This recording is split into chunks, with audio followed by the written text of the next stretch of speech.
কি দারুণ ফুলগুলো দেখুন, অসাধারণ।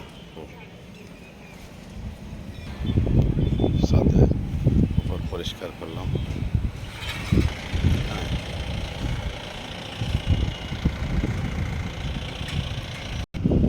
কি সুন্দর লাউ গাছ দেখুন, কুমড়ো গাছের চেহারা দেখুন, লাউ গাছ দেখুন, দেখুন দেশে উঠছে কলকাতা।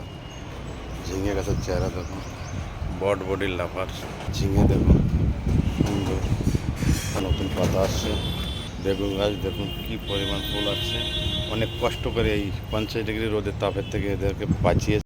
লেবু দেখুন, লেবু দেখুন, লেবু দেখুন, ঘ্যাটকলের কি সুন্দর চেহারা, ঘ্যাটকলের চেহারাটা দেখুন, কালো ঝাল। এদিকে পেপল ছোটগুলো দেখুন, সুন্দর। এই যে জামাইগুলো সিম, ঝাল গাছ, চাল কুমড়ো গাছের চেহারা দেখুন কি সুন্দর বেয়ে যাচ্ছে সত্যিকারে। লেবু গাছে দেখুন, লেবু বাঁচিয়েছি অনেক কষ্টে, হ্যাঁ না, রোদের থেকে। রোদে পুড়ে গেছে তাও দেখা যাচ্ছে। ফুলকপির চেহারা দেখুন, টক ফলন। ওদিকে ডাটা বৈশাখ দেখা যাচ্ছে। আর কি সুন্দর দৃশ্য।